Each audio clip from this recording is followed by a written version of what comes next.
नमस्कार, NB news Bharat देख रहे हैं आप और मैं हूं आपके साथ यशस्वी पाठक। 2024 का रण या कहूं प्लेग्राउंड तैयार हो चुका है। चुनावी सरगर्मियां अपने चरम पर है, कश्मीर से लेकर कन्याकुमारी तक। और अगर कांग्रेस की बात करूं तो अब तो वो पैदल यात्रा चला ही रहे हैं, तो कैसे इंडिया गठबंधन आगे चलेगा। उत्तर प्रदेश की सरजमी है तो उस उत्तर प्रदेश में योगी का गढ़ भी माना जाता है, तो योगी आदित्यनाथ भाजपा को कैसे सहयोग पहुंचाते नजर आएंगे, सब कुछ जानेंगे आज। देख रहे हैं आप एनबी भारत और एनबी भारत पर आज मौजूद है प्रदेश प्रवक्ता समीर सिंह।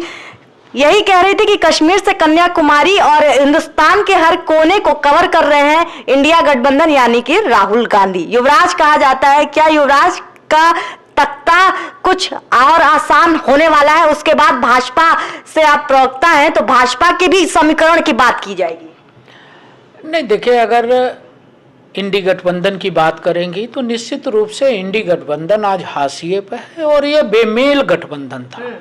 इंडी गठबंधन के पार्टनर्स को देखेंगी, बिहार के अंदर देखा आपने, झारखंड के अंदर देखा, उत्तर प्रदेश के अंदर, दिल्ली पंजाब के अंदर, हरियाणा के अंदर या साउथ के राज्यों में देखेंगे तो आप इंडी गठबंधन के जो साथी हैं वो कहीं न कहीं अपने स्वार्थ और अपने भ्रष्टाचार को छुपाने के लिए, परिवार को बचाने के लिए गठबंधन इन लोगों ने किया था। उस गठबंधन का हश्र क्या हुआ?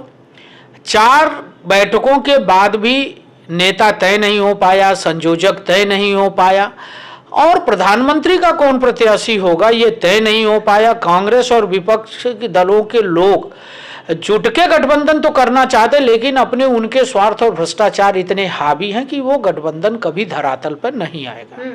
कि राहुल गांधी अमेठी से चुनाव हारते हैं और कहाँ जाते हैं? वायनाड, केरल जी। और मुस्लिम लीग जिसने भारत और पाकिस्तान के बंटवारे की नींव रखी थी, उस मुस्लिम लीग से समर्थन लेके वो सांसद बनते हैं। तो उनकी देशभक्ति, उनकी राष्ट्रभक्ति, अभी आपने पिछले दिनों देखा होगा कि राहुल गांधी अपनी यात्रा को बीच में स्थगित कर रहे हैं। क्यों? क्योंकि वो कहीं बाहर जा रहे हैं। एक विशेष सप्ताह चल रहा है इस समय।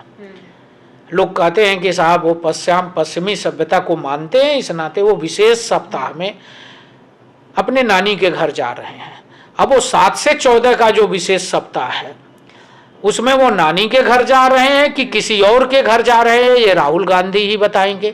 लेकिन बीच में भारत जोड़ो यात्रा को रोक के किसको जोड़ने जा रहे हैं, ये राहुल गांधी और कांग्रेस को बताना चाहिए। उत्तर प्रदेश की राजनीति आप कैसे देखते हैं? मास्टर स्ट्रोक कहा जा रहा है खेला है भाजपा ने अयोध्या मंदिर को लेकर के, अब मथुरा की बात हो रही है, किस तरीके से देखते हैं? और मेरा एक सवाल जुड़ा हुआ इससे ये भी होगा कि ये वो पार्टी है जो भाजपा कहती थी 2014 में शुरुआत इन्होंने की, घर घर मोदी, हर हर मोदी वाली स्लैंग से इन्होंने आगे बढ़े। इन्होंने कहा कि विकास की बात हम करेंगे, हम सड़कें बनाएंगे, हम भ्रष्टाचार खत्म करेंगे। इन सब से खत्म होकर के अब जो 2024 का चुनाव आ रहा है तो आप राम मंदिर की बात कर रहे हैं। क्या लग रहा है ये कैंपेनिंग जो शुरू होगी, भाजपा ने क्या स्पष्ट कर दिया है कि इस बार का चुनाव राम मंदिर बनवाया गया है तो उस पे होगा या फिर विकास का मुद्दा होगा? नहीं, देखिए, मैं एक चीज बहुत स्पष्ट कर दूं, राम मंदिर हमारे लिए राजनीति का विषय नहीं है। हर भाषण में नाम क्यों आता है राम मंदिर हमारे लिए आस्था का विषय है। और हमारी सरकार ने, हमारी पार्टी ने सरकार में आने से पहले मोदी जी और योगी जी, हमारी पार्टी ने अपने घोषणा पत्र में, मैनिफेस्टो में सांस्कृतिक राष्ट्रवाद को बढ़ाने की बात हमने कही थी। इस नाते हमने, आपने देखा होगा, हमने छोटे मंदिरों का भी विकास किया। हमने अयोध्या के अंदर भगवान राम की प्राण प्रतिष्ठा भी माननीय प्रधानमंत्री जी ने किया। जनता के पैसे से अयोध्या का मंदिर बन रहा है। हाँ, हमारी प्राथमिकता उन स्थलों की विकास है। हमने काशी का भी विकास किया, हमने मथुरा का भी विकास कर रहे हैं, हम अयोध्या का विकास कर रहे हैं। 50,000 करोड़ रुपए के प्रोजेक्ट अयोध्या में चल रहे हैं। इसके पहले भी आप अयोध्या गई थी, हम भी जाते रहते हैं। आज राम की पैड़ी को देख लीजिए आप, आज राम मार्ग देख लीजिए आप, लता मंगेशकर चौक देख लीजिए, लता मंगेशकर चौक से हनुमानगढ़ी को जाने वाला रास्ता है, आप देख लीजिए। अयोध्या का स्वरूप बदल गया है, इंटरनेशनल एयरपोर्ट बन गया। आज देश की सभी जगहों से अयोध्या की कनेक्टिविटी है, कोई भी 1 घंटे के अंदर अयोध्या आ सकता है। वहाँ उद्योग लग रहे हैं, वहाँ नौकरी रोजगार मिल रहा है, वहाँ पर्यटन आगे बढ़ रहा है और अयोध्या आज सज के तैयार हो गई है, मथुरा का विकास हो रहा है, काशी विश्वनाथ का विकास, जिस प्रकार से पूरे देश के पर्यटक वहां दर्शन विपक्ष कह रहे हैं सिर्फ मंदिर का ही विकास होगा कि मस्जिदों का भी विकास होगा? नहीं, देखिए मैं विपक्ष से पूछना चाहता हूँ कि मस्जिद का विकास किसी ने रोका नहीं है, लेकिन अखिलेश यादव को ये बताना पड़ेगा कि जब वो सरकार में थे तो 3 जिले को बिजली क्यों देते थे, अयोध्या अंधेरे में क्यों थी, काशी क्यों थी, मथुरा क्यों थी? मथुरा को भी उनको बिजली देना चाहिए, अयोध्या को भी देना चाहिए, काशी को भी देना चाहिए, लेकिन वो 3 जिले को देते थे। एक आजम खान के रामपुर को देते थे, एक मैनपुरी को देते थे, एक इटावा को देते थे। पूरा उत्तर प्रदेश अंधेरे में रहता था। बीजेपी की सरकार आने के बाद योगी जी ने कहा हम 18 घंटे, 20 घंटे, 24 घंटे बिजली देंगे। आज मैनपुरी और इटावा को उतनी बिजली मिल रही है जितना गोरखपुर और महाराजगंज और कुशीनगर को मिल रही है। भेदभाव नहीं है, उत्तर प्रदेश के सभी जिलों में बराबर विकास हो रहा है। गोरखपुर का विकास अछूता था, हमने विकास किया। ये शुगर मिल बेचते थे, बसपा की सरकार में 20 शुगर मिल बिके, सपा की सरकार में 13 शुगर मिल बिके, हमारी सरकार में योगी जी ने शुगर मिल चलाया। पूर्वांचल की पिपराइच शुगर मिल बंद थी, योगी जी ने शुगर मिल को चलाया। हमने पश्चिम के चौधरी चरण सिंह की जन्मभूमि है रमाला शुगर मिल की, 500 करोड़ रुपया देके योगी आदित्यनाथ जी ने रमाला की क्षमता बढ़ाई। हमने मोहिउद्दीनपुर बुलंदशहर में शुगर मिल है, हमने उसकी 1 दर्जन शुगर मिलों को हमने बढ़ाने का काम किया। वो पूरे उत्तर प्रदेश के अंदर है। ऑर्डर यही उत्तर प्रदेश है कि कभी लोग शाम होने के बाद सड़कों पर बहनें चलने से डरती थी। आज 12 बजे रात को भी हमारी बहन स्कूटी से स्टेशन अपने पिता को और अपने माँ और अपने भाई को लेने जाती है।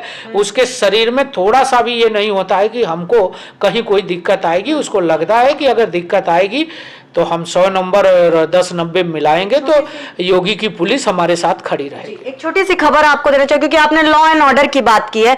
अब थोड़ा सा गोरखपुर की तरफ आगे बढ़ते हैं। अखिलेश यादव की बात हमने की, योगी आदित्यनाथ के थोड़े से भविष्य के बारे में भी थोड़ा सा राज की बात जानने की कोशिश करूंगी आपको कि भाजपा में क्या चल रहा है, लेकिन उससे पहले थोड़ा सा गोरखपुर की तरफ आते हैं। आपने लॉ एंड ऑर्डर की बात की है, डीडीयू की यूनिवर्सिटी की जो राजनीति है उससे आप लगभग बहुत समय से आप उस राजनीति को जानते हैं, जड़ को आप जानते हैं। पिछले 6 महीने या 8 महीने का डेटा आपको दे रही हूं सर। अभी रिसेंटली एक खबर चल रही है कि प्रोफेसर साहब कॉम्प्रोमाइज करने के लिए लड़की को बोलते हैं, स्टूडेंट को, और पैसा माफ करें नंबर, वो कहते हैं कि तुम मुझसे कॉम्प्रोमाइज करो तो मैं तुम्हें नंबर दूंगा और टॉप कराऊंगा। 6 महीने पहले की खबर है, एक लड़की है जो फेसबुक पे पोस्ट करती है और 3 प्रोफेसर्स पे सेम तरीके का इल्जाम लगता है।